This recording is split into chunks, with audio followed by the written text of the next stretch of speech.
Welcome to End User Input. I'm your host, Savannah. We've got our resident sound god, Tayson.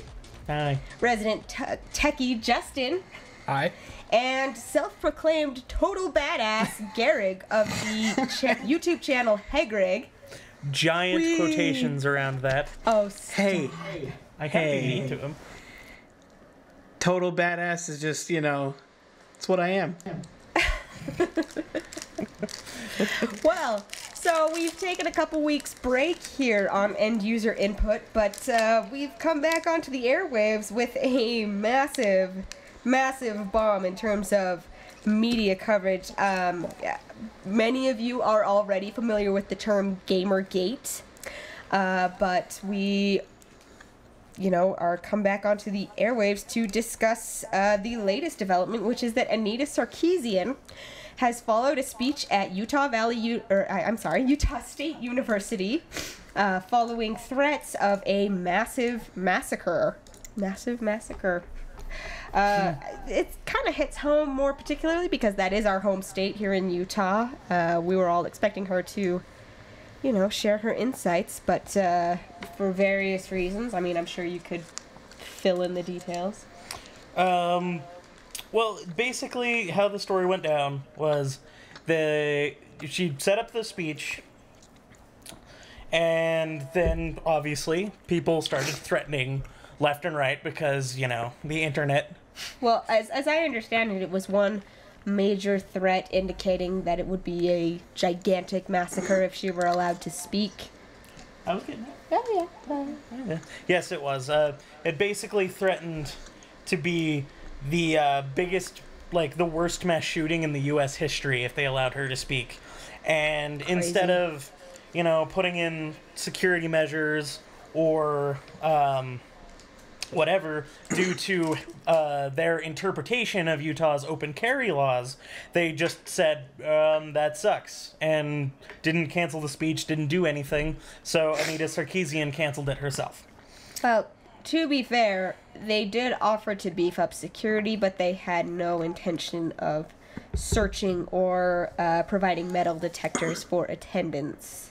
And another salient point here is that she probably didn't feel quite, even if they were convinced that there's no actual threat, beyond verbal, the Utah State University police did not notify Anita or keep her really in the loop about this. I didn't know that. She finds out through Twitter feeds and stuff and such. And, I can't imagine that would lend much trust to, for her towards them. Yeah. That actually makes a lot more sense out of this whole story. But it's just, and this is coming off of, her being forced from her home because of the threats. And it's just when can all of the people just leave her alone? Really? Isn't enough? Well, and this comes on the heels of, not her, but multiple other women being forced from their homes, having their personal information revealed on the internet because of, some minor criticism of video games in general? I mean, where does it end? Yeah. Well, what I don't understand is, I mean, okay, this guy here, he says, feminists have ruined my life, and I will have my revenge for my sake and all the others they have wronged. And it's okay, if you really feel that way, why focus so much of that on one person? I mean, you acknowledge that it's in his mind, it's a group. It's a lot of people. It's a lot of different people doing different things that have wronged him collectively. But to place all of that blame on one person, even if you're validated in, what's happened to you, it still doesn't really jive. I mean, Why is she getting so much? It's probably just because she's so visible about this. Yeah. Well, and a lot of people rally behind her. But frankly speaking, if you notice, these people who said the feminists have ruined my life never actually tell you how they've ruined their life. I'd rather not hear their explanation. I'm sure it's drivel. Oh, it is drivel, but that's exactly why you never hear it. Because if they were to voice the reason why they did it, they would have no ground to stand on. because like they'd have to listen to their own drivel, and that's a problem. To be fair, though, just because something is very hard to explain doesn't necessarily mean it is not a valid explanation. I mean, if you look at like a lot of people that I talk to or know, everyone talks about the example of the man keeping us down, and it's like, and honestly, if you look at the way things work, it's not some massive global conspiracy of the upper 1% twiddling mustaches and swirling brandy. It's just like what's good for business, and sometimes that does not include the best interest of health or the environment or such and such. And so you end up with these things that happen. Yeah. With this, just because he is not necessarily articulating what's happened to him very well doesn't necessarily mean that nothing has. However, most people on the internet say shit whether anything's happened to them or not. Yeah. So I'm just saying. And let's be completely frank. He may have legitimate reasons to have problems with whatever, or legitimate in his mind anyway. But that's no excuse to threaten, well, especially one person who probably didn't do any of those personally. Yes, exactly. Or, for that matter, threaten to shoot up a school because she's speaking there. And, it's like, I hate you, so I'm going to kill all these other people. Yeah. What? Well, the frustrating part to me is the lax response from local law enforcement. I mean, here we have an individual who has said, not just I'm threatening to, but I will enact a very large amount of violence upon the student body, and yet there's very little, if any, response. I mean, sure, we'll beef up security. Sure, one could definitely extrapolate an argument for gun control from this, but it's more, to me, a criticism of response from law enforcement in general. You know what I mean? Well, and again, it's like, I mean, my friend, I'm not going to mention his name here, but police officer, very, very stand-up person. And so through him, I've kind of got a pretty good image of what police officers do, how they have to function. And really, a lot of it's damned if you do, damned if you don't. This would be a damned if you don't scenario. Yeah. And the thing is there's a lot of, it's almost like programming with these guys. They have what they're supposed to do through code, and they have to do things exactly a certain way. And so you may say, oh, there's obviously a threat, but like, to put it in perspective, if they started searching everyone, there'd be a shitstorm about searching for weapons, I mean, and they say, in this, at least in this story here that I was looking at, they talk about how they're not allowed to search for weapons if due to open carry laws in Utah. I don't know actually about that. I don't think that's actually in an update,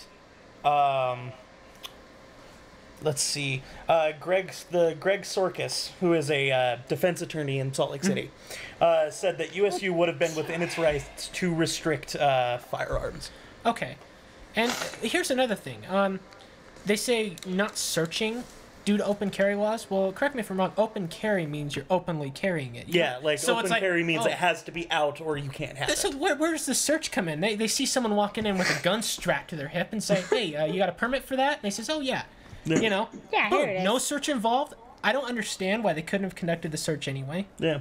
Well, and they were also well within their rights to say, because you have to have it out, and it is legal to say you can't have that here. Well, and see, that's another thing, is a lot of times you'll have changes in that law versus whether it's private or public property.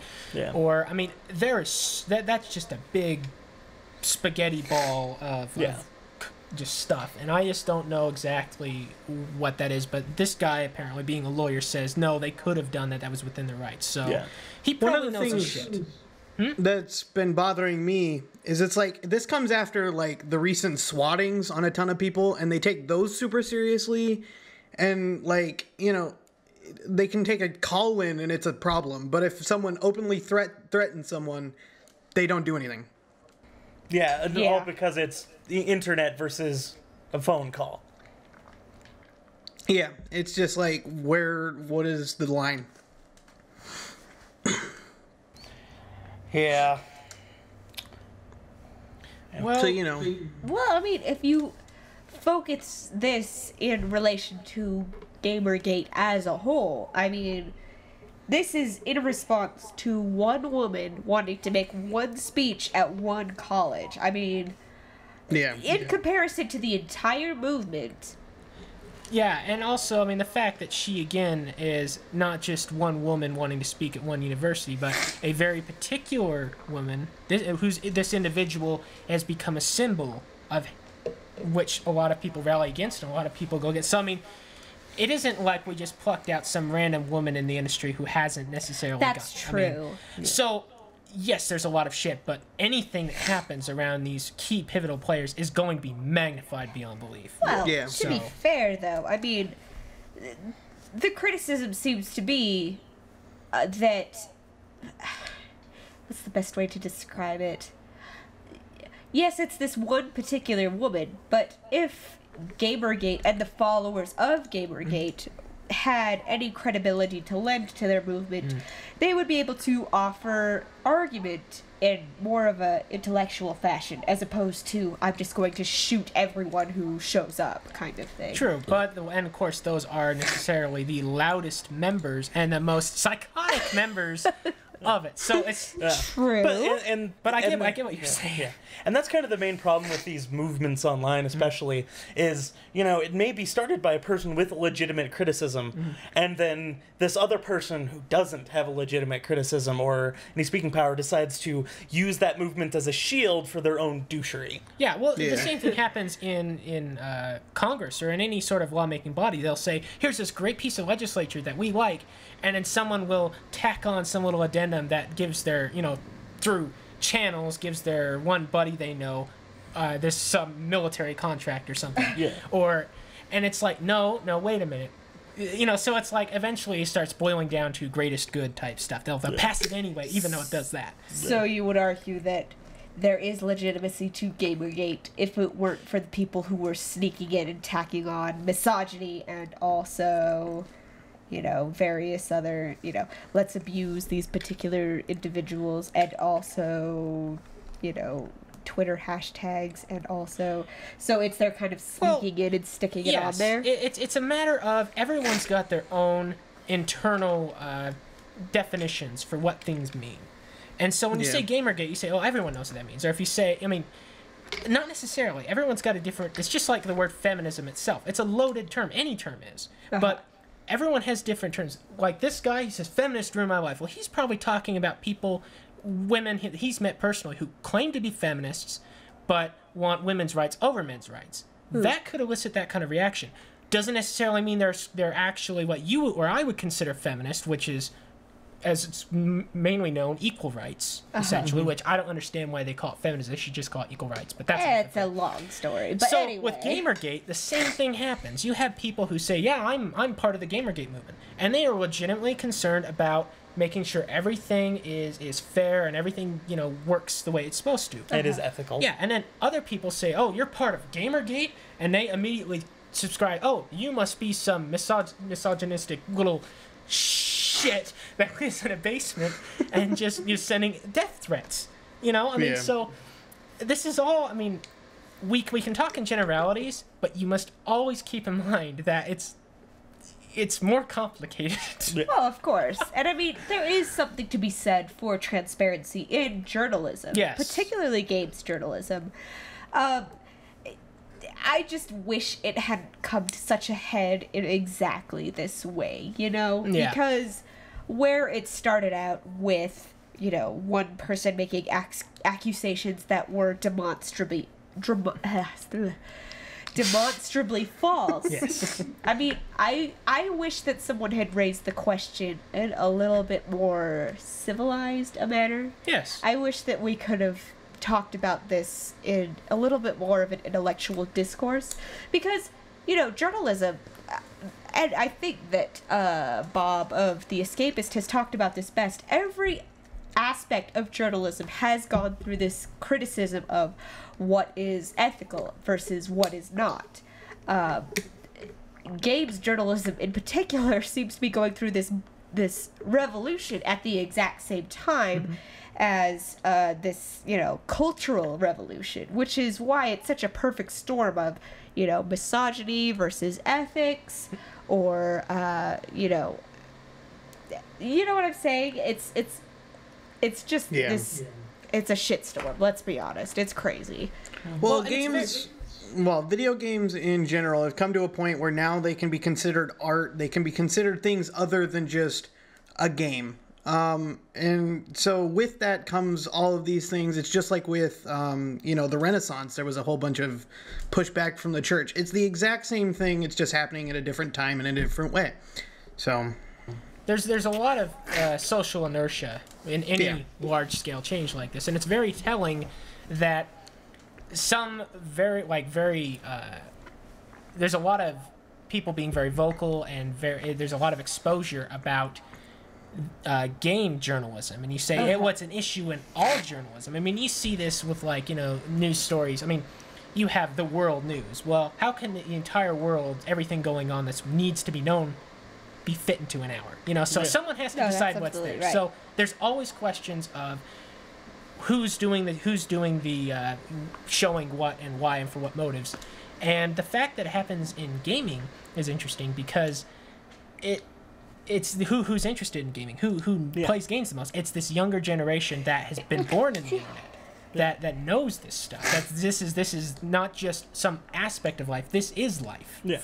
You know, and so the fact that these questions are being asked in such a vocal manner, whether, you know, what happens, it's still a good thing, I think, that there's discussion at all. Yeah. So. Sure. I mean, the only problem, I think, is that this discussion is being vastly obscured by this very supposedly small but very vocal, very loud subsection of Gamergate that is insistent upon heaping abuse on the people who profess support for the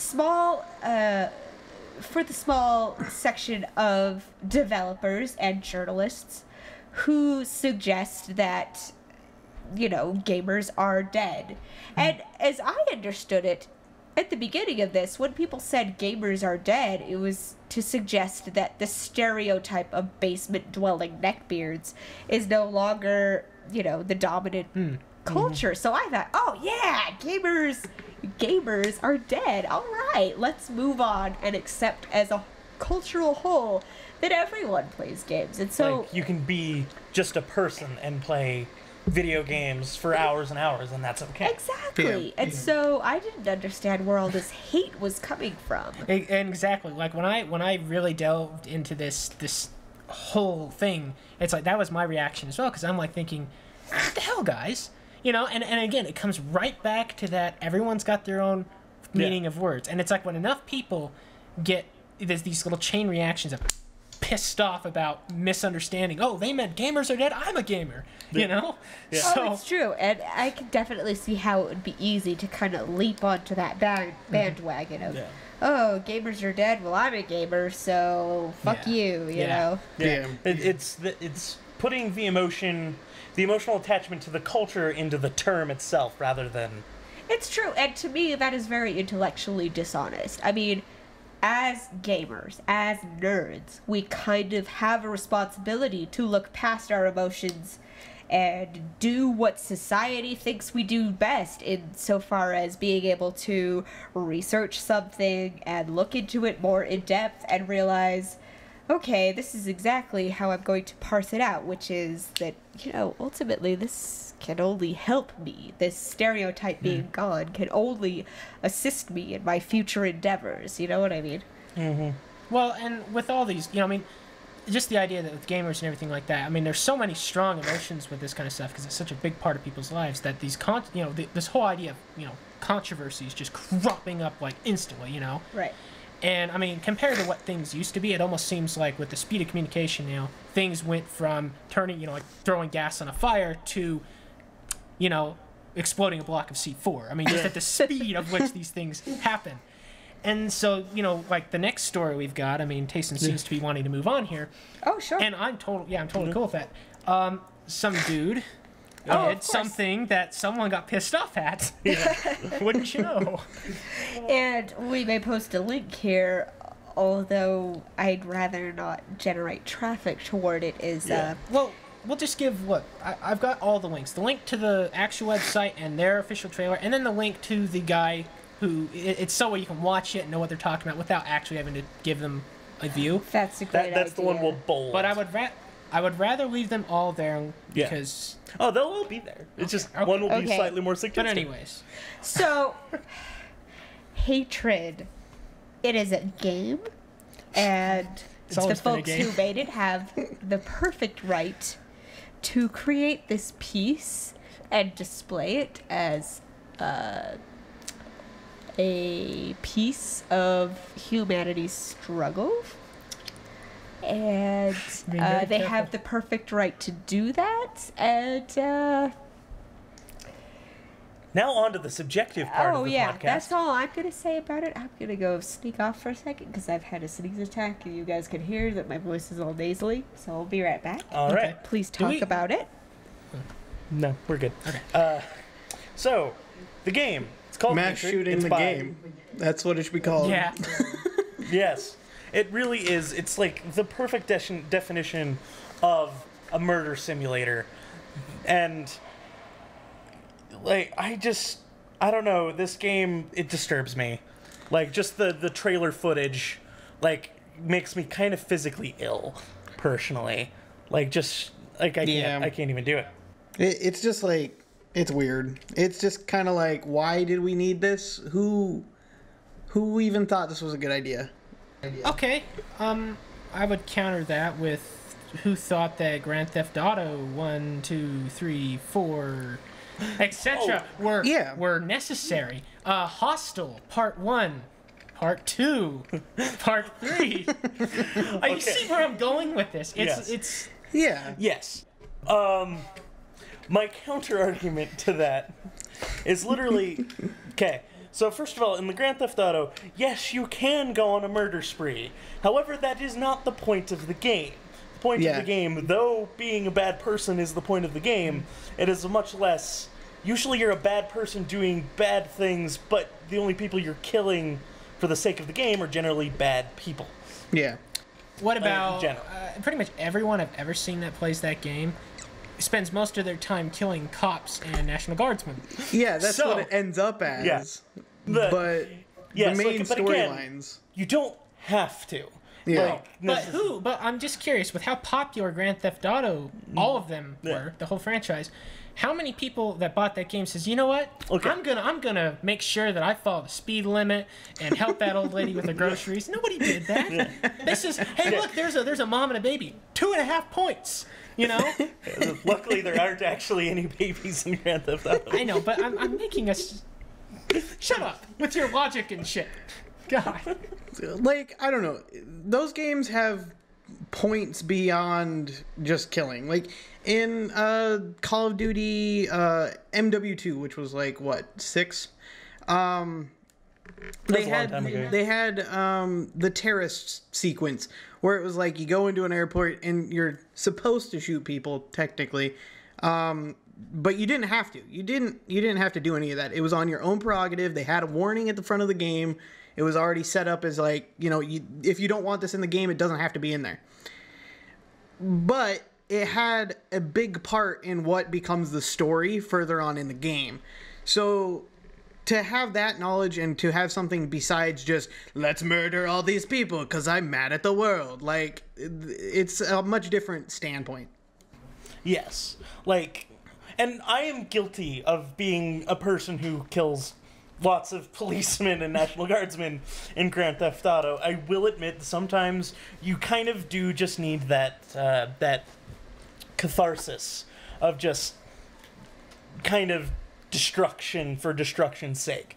Yeah. Like, so I'm not arguing against necessarily the ability to do so, but like, again, when I went to go play Grand Theft Auto, that's not why I went to play Grand Theft Auto. Okay. So both of you guys seem to be going on about the point of the goal of this game is to kill people, as many people as they can that are not in any particular opposing faction. Yeah. Yeah. Like, it's literally just murder for murder's sake, and that's the entire point. Okay, so first of all, I don't understand. I mean, if you look at it, why is murder ever? I mean, Yeah. okay, but then if we just sort of ignore that, I have a point on that, but keep going. well, I kind of went blank, so just go for it. Oh, okay. It kind of opens up a discussion for cultural mores because obviously you're not really murdering anyone, and it does kind of reflect on how hard the gaming community in general fought against this idea of if you play violent games, you are necessarily a violent person. We've demonstrably proven that this That's a is good not word. true. I know, I keep saying it, and it's just... No, it's fun. I didn't know how to pronounce that word until like 2 years ago. So don't worry, you're doing great.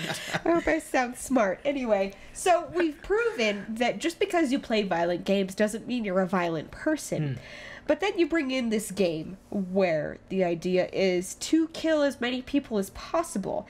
And it's so much different from any other game in which the point of the game is to do as many of a specific goal as possible before being prevented from doing so by specific obstacles. I mean, killing in particular. And for anyone who watches the trailer of this game, it is a very polished game in terms of animation, in terms of graphics. Yeah. Somebody or several somebodies worked very hard on making this game look as realistic as possible.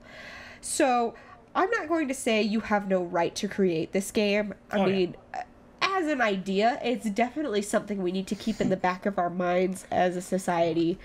You know, why do we kill? Why do we want to kill?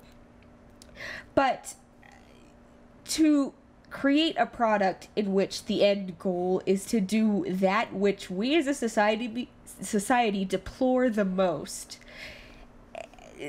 does it not kind of indicate something? Well, okay, so my response to that real quick is, okay, the point of this game is to kill people. And we're like, that's bad. Okay, well, first of all, if society really does object to the simulated mass murder of, quote, innocent people, which, I mean, that's what I'm assuming from the trailer. A lot of these people may not have had it coming. Maybe one of the guys cut him off earlier. But the thing is, so if we really do object to the simulated mass murder of innocent people, then people won't buy the game. Right. It's true.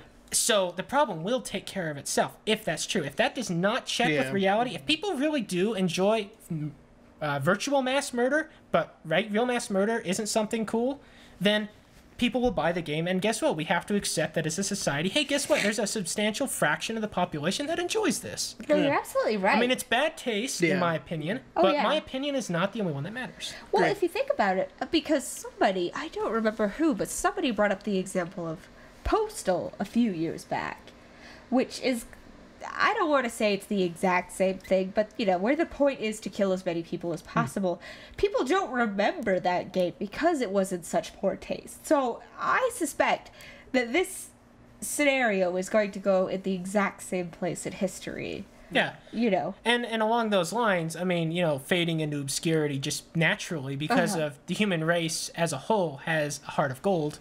Oh, sure. Yeah, I Whatever. know. That was full of shit. But the thing is, I think that I had something I was going to say about this, and poof. Yeah. Well, and it You're getting definitely better. it definitely falls under that category of, I really disagree with what you're trying to say here, but you can say it all you want.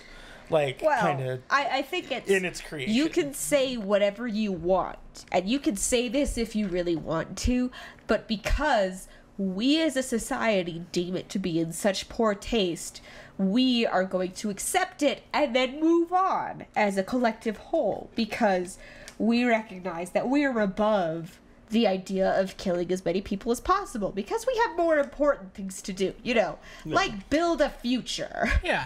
So with I mean, didn't expect it to get quite. I mean, because that's the thing. It's like, to me, these thoughts occurred, and then it's like, okay, great. I mean, my collective, like, thing to say to people about this is just, everyone, cool your shit. Yeah. It's like, they're not killing real people. If it's bad taste and people really do agree it's bad taste, it'll eventually fade into obscurity. Oh, yeah. Yeah, no one's gonna publish it. Like, it's unlikely that it'll ever get a Steam green light. Like, there's almost no ways except for self-publishing, and then even then it's not really gonna be you're absolutely amazing. right. I don't agree with that, It would be suicide for any major publisher to say, "Oh yeah, let's put this out there. Let's Yeah. put this on Xbox Live But Arcade." why? I mean, if they sell it and it's not actually doing any harm to anyone, I mean, if you know, the case of it could give people the wrong ideas, but if you're crazy enough to take cues from a video game, you could get the wrong cues from playing Mario World. Yeah. So, Kill the mushrooms. with that, I really think that they're not doing anything wrong. Why should they be barred from marketplaces? I don't think it's necessarily barred. It's that It's the companies making the decisions. Like, you gotta think, like, from Steam standpoint, if they let that on there, they've now got an image to every parent, or, well, you know, overprotective mother, that potentially would buy their kid something from Steam. They That's have to true. think about it as, like, are people gonna come to us anymore? Are we going to continue Yeah. business? And for the record, I probably won't be buying this game, admittedly. And that's just because the imagery for me is hard to look at. Yeah. For all we know, when this game comes out, there will be a grander point at the end that does make it Yeah. worth it. And that would be an awesome. Well, if it brain fuck. told Yeah. a story that was in depth and it led to something like maybe greater, I don't know. Like, if it was actually telling a story that was beyond just let's murder everybody, I could or if it had potentially I mean, consider some it. moral at the end, yeah. this is a game that has the potential to lead a very in-depth and illuminating dialogue on mass murders in America. And the Yeah. mental health state that could lead to Yeah, it. exactly. I doubt it'll go that way, but hey, it really has potential, even though Yeah. I think... I mean, there's books about that kind of thing. There's, you know, there's films about mass murders. It's just we gotta realize that maybe it doesn't lead to just, you know, murder. If it does, you know, come out to No, be something you're greater, absolutely right. that's great. But if it's just murder, there's no point. But if we assume, for the moment, that the only plot of the game, that the only point of the game is to plan and execute a mass murder in America, then the reason that I would say that it is barred from the major marketplace is, I mean, if we take capitalism as a whole, it's, you know, demand versus supply. Nobody Yeah. wants to be a mass murderer. I No. mean, sure, we all have moments where we're pissed off and we need to, you Vent. know, let it out somewhere. So we go on to, I don't know, Lego Star Wars and jump Jar Jar off a cliff a million times. Or we go into Soul Calibur and beat the shit out of Yoshimitsu or Cassandra or whoever. We go on to Call of Duty and we shoot other people on the internet that we don't know. And then For swear at fun. them. Yeah, and swear at them and use racial slurs and whatever. Okay, it's not our brightest hour, but it's how we gain catharsis as a whole. Going and it is murdering, you know, what we perceive to be the avatars of innocent people is, I would argue, vastly different. You know what I'm saying? Yeah. That makes sense. All right. You know what? There's actually a ton more to be said about this topic, but Oh, I yeah. think, I mean, Tayson's been indicating, and I'm like, we do need to move. on Yeah, to something. it's on to something happier. Let's smile about something. Are you sure you don't have Something that any last thoughts or anything? Look, I don't want to keep, because it's like I could talk about this for quite a while, but Oh yeah. I don't want to have to take a rape shower later. So Oh, let's talk about this guy whose day went, you know, from good to great real quick. Okay. So Happier subject material. Okay, so a $30,000 magic card has 100,000. been found by some random schmuck. I don't even. What's his name? I can't even find it. well, actually, I don't think I remember the guy's name.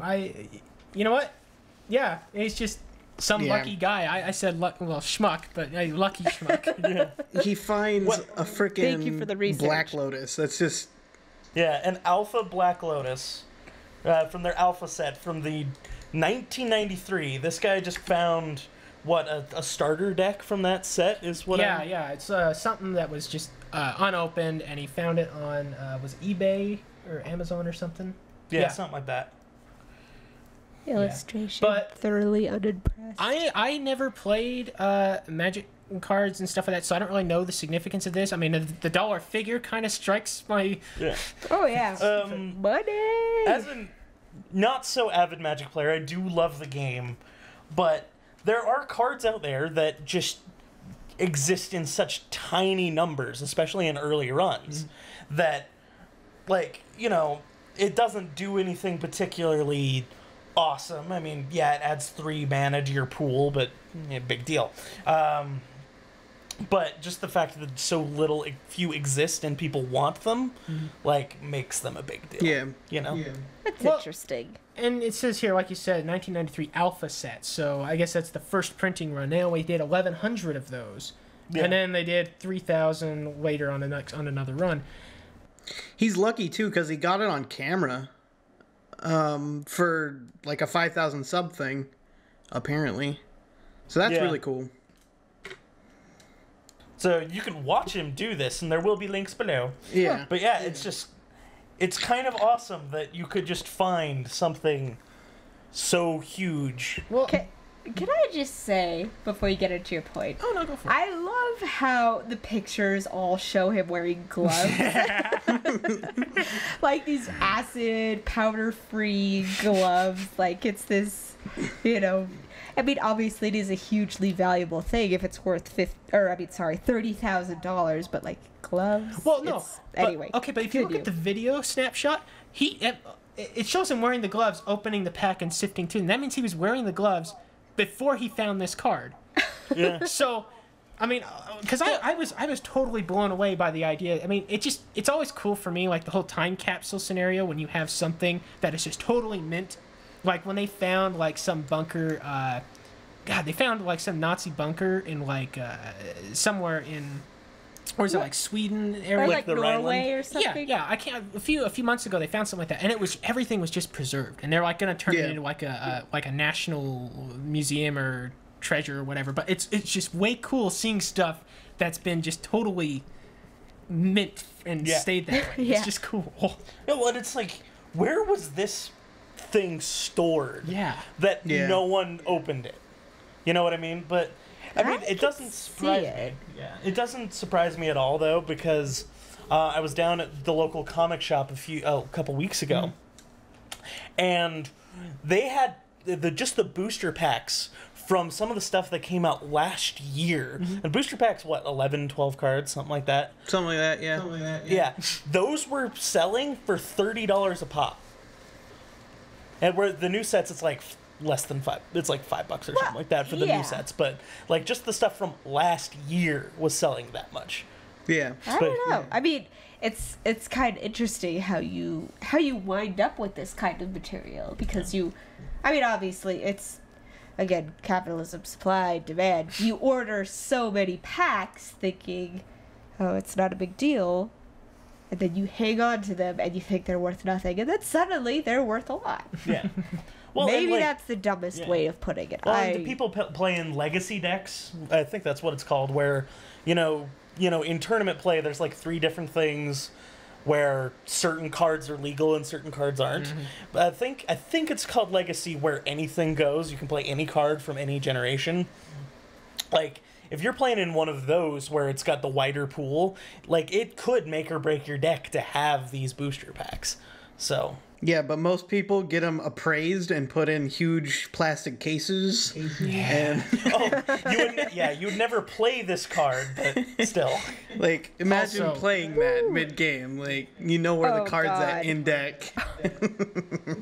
I think that would just... You'd get punched in the face and the other player would run with the card. Just like, Just sweep all the cards off the table into your shirt and just Yeah, if you throw something down that's worth a couple grand, I mean, think of you actually throwing down a couple grand onto the table. It's like... Yeah, the whole room freezes at that point. It's like the legendary the foil. Some kid walking around with $3,000 just throwing it on the table. I win. Okay. She just brought up a rare card, the foil Charizard from the initial run of Pokemon. If we can ever find it, Gehrig here has one. See, the thing is, though, everybody remembers how baseball cards used to be worth just tons of money, depending on which ones you had. It's a bubble. Eventually, it's going to burst. Yeah. How long is the foil Charizard or the Black Lotus going to be worth tons upon tons of money? How long is that going to last? I mean, do you sell now? Do you hang on to it for 50 years? Like, It's okay. The thing that comes to mind, because my mind is just a very large collection of movie quotes. You remember from Indiana Jones, Raiders of the Lost Ark, when he's talking to Belloc, and he's like, I take this watch, I bury it in the sand for 1,000 years, it becomes priceless. So there is this thing where stuff will gain in value as it becomes more rare, and then it starts losing value as the people that were alive when that mattered start dying. Yeah. And so no one around gives a shit. And then after a certain point, it starts getting value again because, hey, look, that's some old shit that, we don't care about it, but hey, the fact that it's that old is cool. Yeah. And so that's like museum level. And then eventually you get to like the Mona Lisa level where it becomes, quote, priceless, not in the sense of infinity money, but in the sense of you couldn't really sell it anyway. Yeah. But it's so valuable, you can't put a price on it. That's a cultural price. Yeah. So, in other words, hang on to that foil Charizard because your great-great-great-great-grandchildren, holy shit, man. They're in What's for this it. orange thing, Mom? The conquering alien horde that wipes out humanity will look at that and go, what were these guys smoking? As one's like, wait, that's Greg. It'll be like a bunch of, clicks and, but alien language. Anyways. Greg, you're on a card, man. Oh shit, we're rich, sort of, not really. Look, it's Marklar.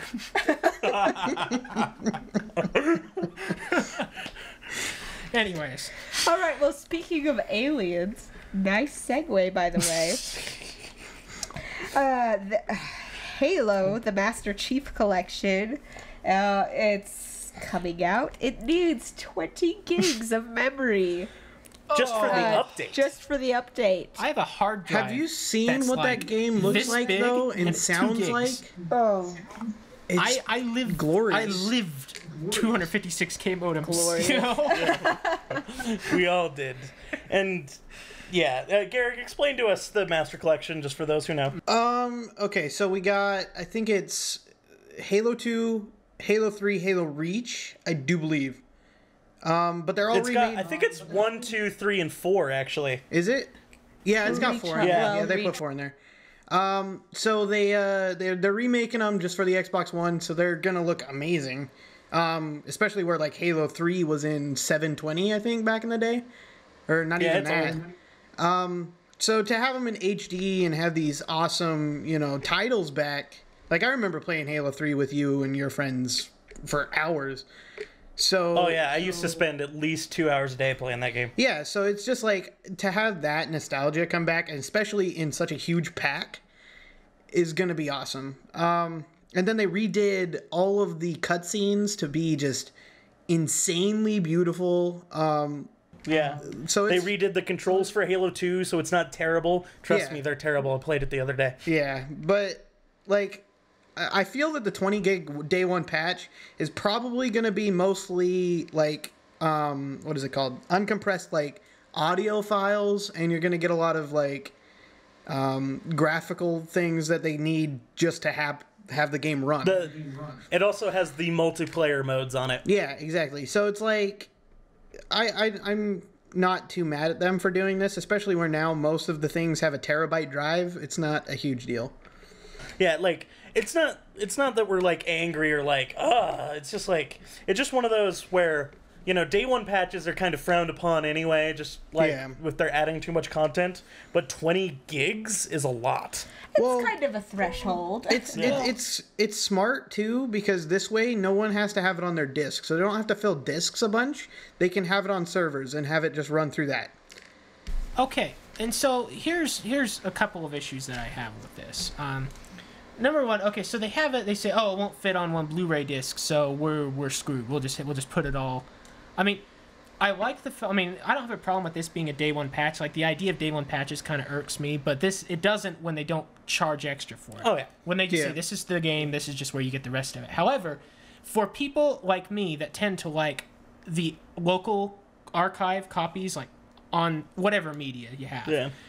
I like having that. And so if I go to the store and for that reason buy it physically so I can walk out with it, Oh yeah.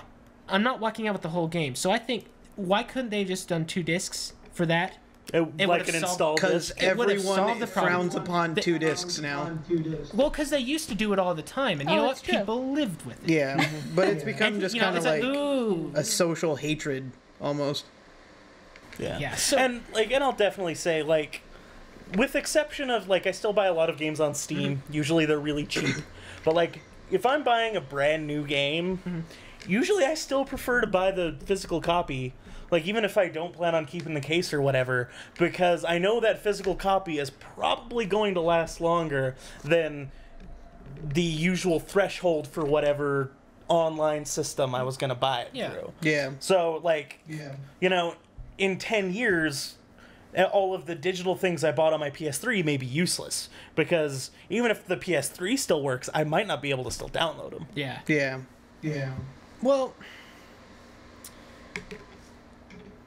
I don't know. Well, It's Extended hard. silence. It's hard for everybody to want to move away from hard copies because we've been doing it for so long. Well, okay. If our internet, if our infrastructure, at least around here, allowed for me to get a better internet connection where I didn't have to think about, is that too much bandwidth? Are they going to decide that's unreasonable use in my contract? Yeah. Because, by the way, they don't define a bandwidth cap, but they really do, but they won't tell you because, so, you know, it's circular logic. I've read the contracts.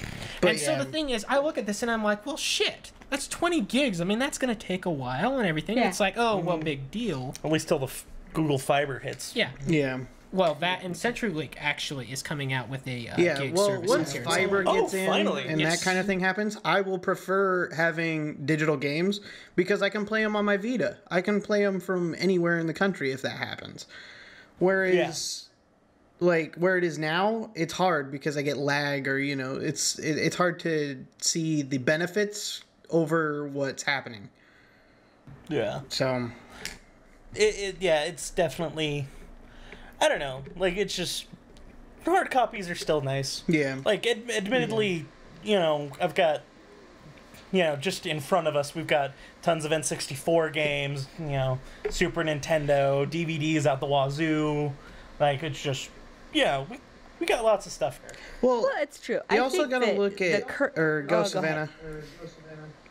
Oh, okay.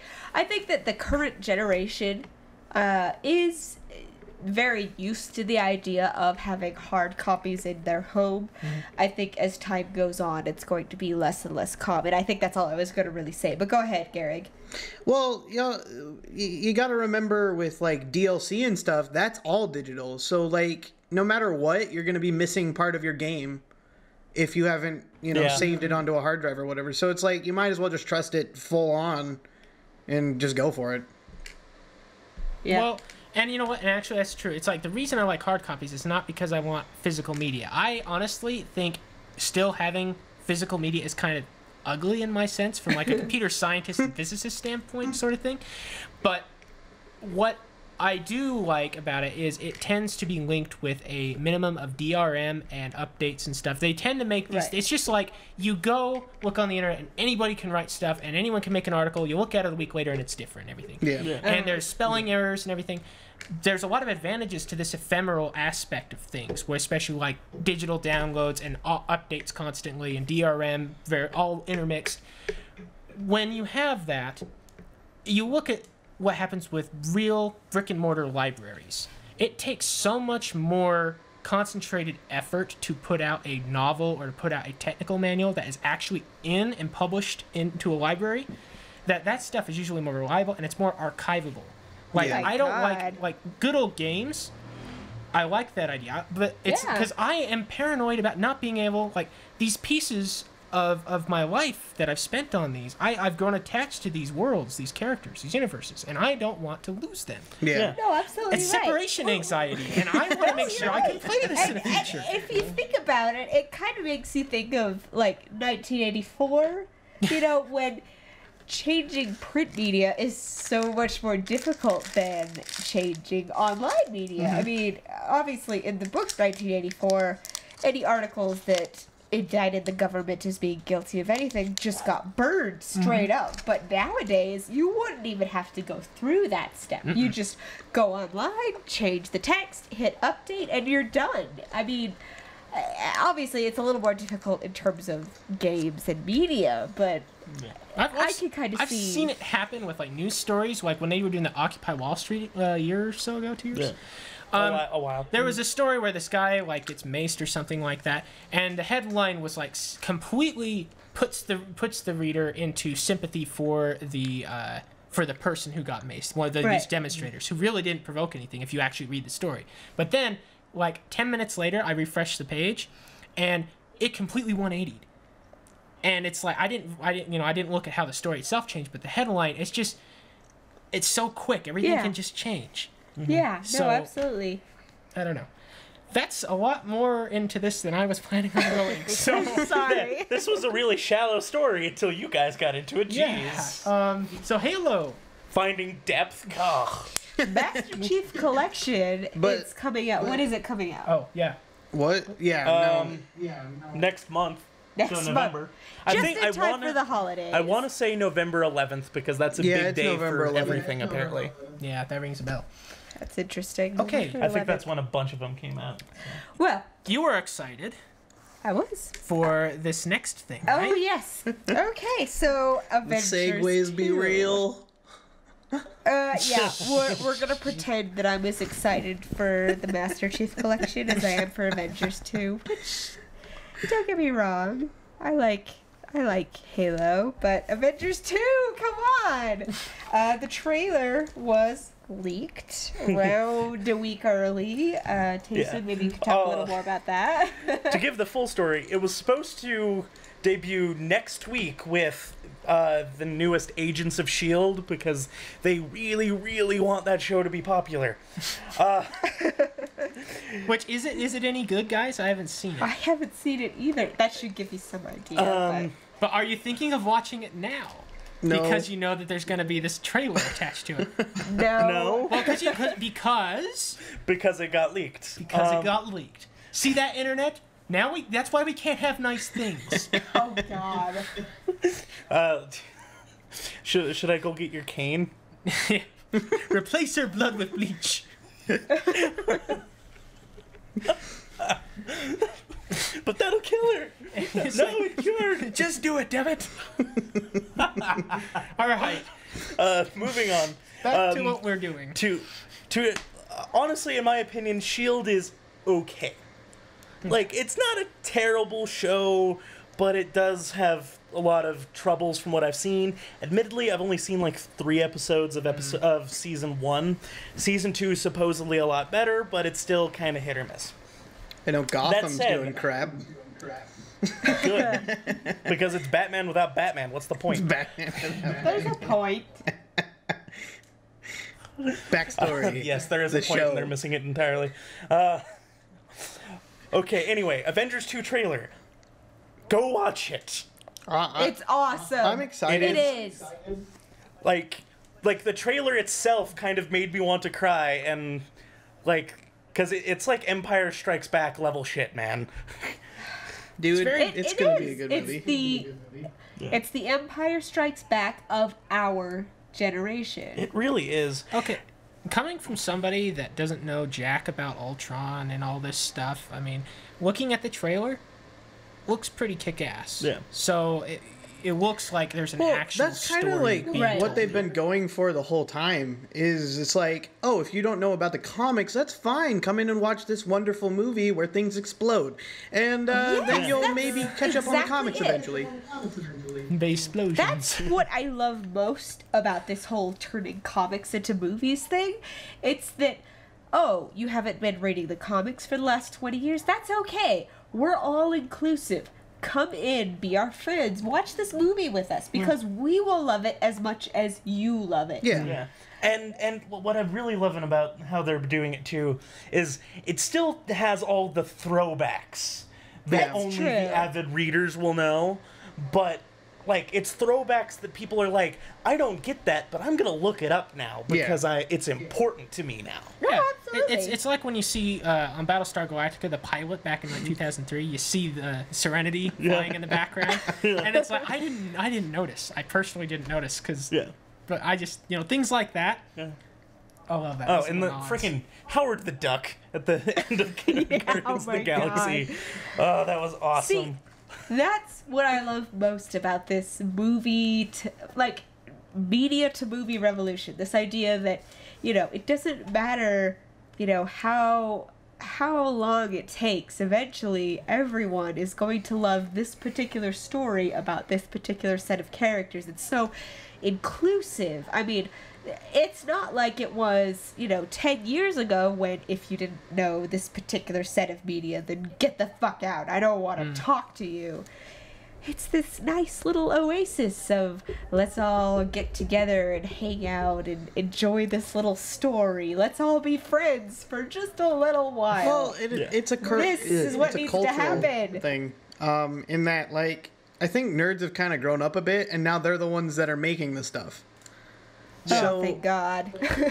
It's like for them to come out and be like, hey, we want you guys to understand us while still, enjoying this wonderful piece of art, then, come in. Like, it's a different world. It's so nice. Oh, absolutely. Back to the trailer itself. First thing, Ultron looks fucking terrifying. Oh, God. Yeah, that. So, he's supposed to be. Isn't Ultron made by Ant-Man? As like an in the AI? comics, technically, he's kind of Ant-Man was the main creator, but he had help from Tony Stark. Yeah. In this one, it looks like Jarvis just goes crazy. Ooh. From the trailer. Wait a minute. I thought the way they were, and this, obviously is completely different now. I thought they were going to make Jarvis turn into Vision, and then Ultron just be one of Tony Stark's suits. Ultron, if I remember right, and it looks like this is what they're doing now too, is Shield is dissolved, right? Yeah, right. After Captain America. Spoiler Winter alert, Soldier. by the way. Oh shit! Yeah, let's be honest. If it's actually a spoiler to you, you don't give a shit. So moving on. Because you can't care and not know. Well, I thought it was pretty good, and I only saw it last month. Still, that's a whole month. I mean, it's still been a while. Okay. But so Shield is dissolved. Mm-hmm. So kind of in their stead, and because the Avengers can't do everything. And this is just a little bit of speculation based on the trailer and what I know of the story. It looks like Tony creates a Jarvis-like AI that more or less is Jarvis but isn't, to run a group of robots that are called Ultron to kind of do the policing where the Avengers can't. Right. Because you look at in the movies, Iron Man starts out trying to do this whole police the world thing on his own. Right. For his own reasons, but then it's like you got to think someone who's lives and breathes bleeding edge tech like him, he thinks, I have this suit. It's like, what if I just, especially after the Iron Man 2, where it was, with 3. the suits. No, with the suits. Yeah, that's 3. Is that 3? That's 3. Where, okay. No, it's the one with Don Cheadle. There's there's 2 with Don Cheadle. What is it called? Right. I forget about the third one because that one kind of pissed me off. Okay. But that one's the best one. The point is, we won't get into that. He makes these kick-ass suits that can do this stuff, and then he thinks, okay. And he doesn't even have to pilot them. Yeah, like any programmer or anyone that builds anything, he thinks, I want to automate this thing. It's like, why should I have to go out and do all this shit all the time? I'll just make more suits that can run on their own, and then we'll have them do stuff. Well, I need something to run them. He has Jarvis, and then he wants to improve on that. Well, you get evil Skynet army. Yeah, and Ultron isn't suits; they're standalone robots. Well, yeah, but that's my point. You say, "Oh, I have this suit." Well, if I take me out of it, here's all this extra stuff I can play with. It's room. No, and I love that idea because it does connect so much with this cultural zeitgeist of fear of drones in particular. What Drone can we strikes. see, even? No. Yeah, no, it's just so amazing to me that this comic, that has been enduring for such a long time. I mean, Marvel's been around for what, 60, 70 years? Yeah. And yet it's still so spot on with the cultural zeitgeist. I mean, I don't know if it's just because it's a cyclical thing or if it's just they got lucky and managed to hit right on with exactly what we were thinking, but... Well, anything that, because I don't classify that, because, I haven't, given that I haven't really read any of the original comics and stuff, but I don't classify them, in my mind, as real sci-fi. But anything with sci-fi elements, which involves high technology like that, the reason I love science fiction is because it allows us to explore these questions that only become relevant and useful, they only become problems when you have the technologies that allow for their existence. And so, well, you look at Tony Stark and all these comics, and they're thinking, "Oh, hey, we'll have this happen," And it's just because they're already living in this world. You say they hold up so well over time, and they still deal with these really relevant cultural issues, and that's because these people were thinking of those same cultural issues. It's really cool, just forward thinking. It's like how little has changed in how much has changed. Yeah. Yeah. Oh yeah. Humans aren't as cool as we think we are, I guess. Okay. Last thing about the trailer, Hulkbuster armor. Oh shit, son. Dude, I'm sorry. That was just the most badass moment of any trailer I've seen in a while. Was, what if instead of having Hulkbuster armor, what if you make a suit for the Hulk? No. We Justin, have enough speculation going on. You're getting a little too far. Planet That's Hulk. gonna be death to everyone. Yeah. Well, and what she just said. Supposedly, at the end of this one, they're sending the Hulk into space for a Planet Hulk movie. We'll see. It's just a rumor at this point. Yeah. Which you should read up on Planet Hulk because it's actually really interesting. We discussed this at great length before. We did? Yeah, I It have. doesn't count if it's all not up on the here. mics. It's all up here, man. Okay. I don't know. What do you think, Gehrig? Yeah. Well, what do you want me Yeah, to you think? talk. Original thoughts. Okay. Because we're all pretty well excited, I want you to play the part of someone who is just totally not excited for this movie, and tell me why. Play the ultimate film critic. Yes. Fuck this movie, feminist. Play that guy. Yeah. But I don't know. It's hard because it is a sequel, so it's it could be good, it could be bad, and then you're also gonna have to come in with previous knowledge of the other movies, which I guess isn't as big as the 400 comics that are out, but it's still something to catch up on. Oh yeah, I need to buy the Blu-ray box set one of these days. Next time I have $300 laying around. There was some guy that wrote out a chronology of all the movies, pretty much everything produced by Marvel since they've decided everything's going to be in the same universe, and he actually listed every single thing that's been out in the proper order for viewing. So, yeah, Google that shit. Jeez. No, give me a link and I'll post it below. Okay, all right. A link. But the thing is I love what Marvel has been doing with this, and I love the idea of these whole franchises all working together because, like you were talking earlier, it's cool seeing these stories being brought to life in other ways and getting all this extra exposure because that's all we've ever done as humans. We tell stories, and how we do it through song, poetry, acting, plays and stuff. There's always some medium to do it. But the fact that we're starting to adapt these and redistribute them to get more people exposed to these stories and these characters that we love, it's really kind of cool. And then also, I don't know if you've remembered to mention, so when this got leaked, you can't imagine that. Either somebody says, "Oh yes, it was a leak," or it was, a leak. or if it was a leak, somebody was pissed off somewhere. Someone's like, "Oh they shit." handled it in kind of good fashion here. Yeah, no. Yeah, just to end out this story, Marvel did the perfect tweet to just kind of give up and be like, "Okay, it's out, it's official now," and it says, "From Marvel Entertainment at Marvel." Damn it, Hydra! That's the best way you could respond to it, I imagine. It's classy. Yeah, no, absolutely. All right, and for our last story, I think we'll have Justin introduce this one because it's his realm. Yeah, it's my job. I don't care. Yeah, no, go for it. No, you go.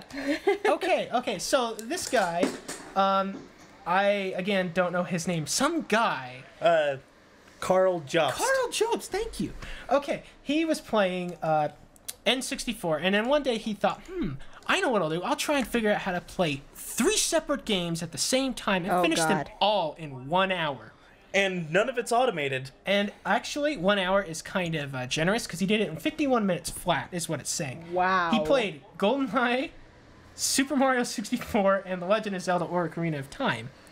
And so the way he went about doing this was saying, okay, I'll play this one until he gets like a loading or a cutscene or something, and then he'll just ram at the next one. And the fact that this guy can do this, I mean, it is incredibly impressive. I would love to watch that. But what I want to watch more than watching him do it is watching him do the training montage for it. I don't understand. Like, it's like a Rocky thing. Eye of the tiger, it's the thrill of How many hours must he have spent? I mean, this is like taping blisters. Like a symphony of coordination here. I don't understand how you can be this motivated. We might have to film a montage to put right Oh there. my god. Sorry, verbal diarrhea here, so I'm gonna. No, that is. Man, that's impressive. I mean, not just to complete that kind of feat from 3 very well-known, very beloved N64 games, but to have the thought process of, I think people would really like to watch that kind of thing. Why don't I just do it, I'm assuming he did use speed glitches, though.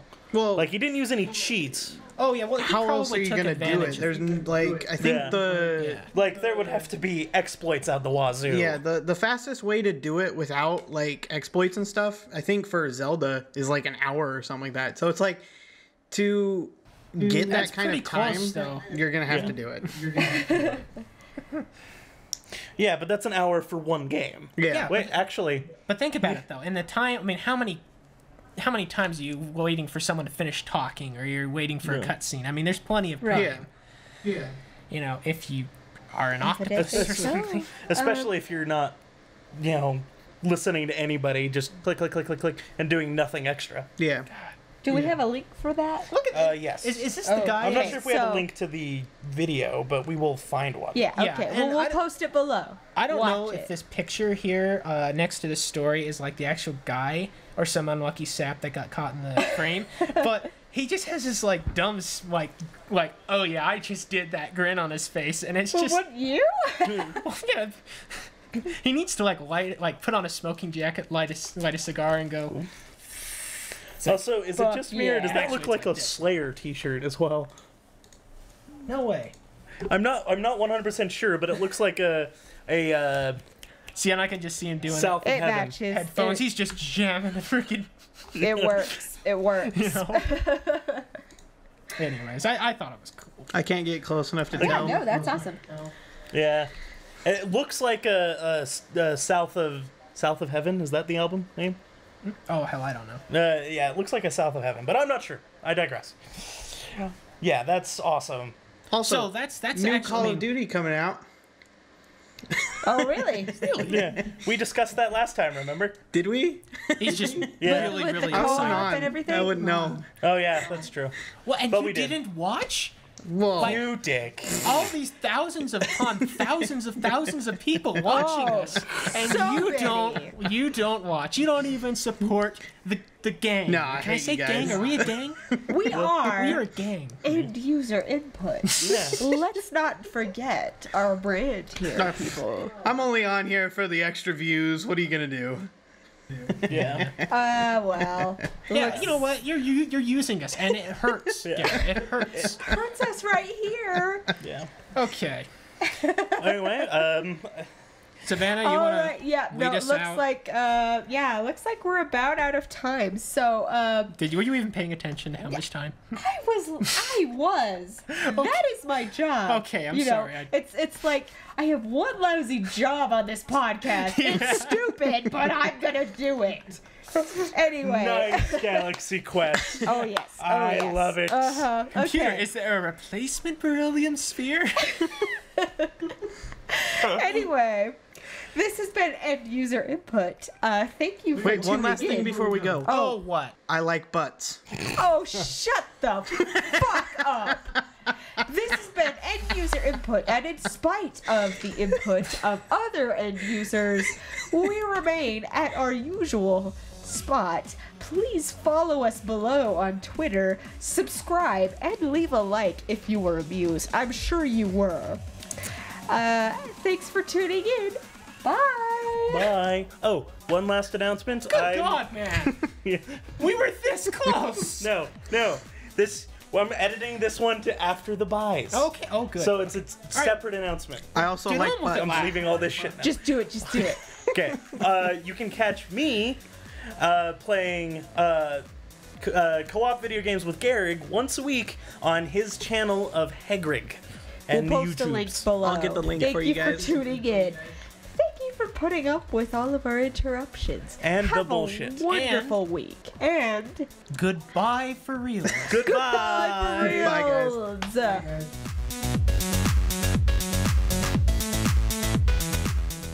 Thanks for listening to this week's End User Input podcast.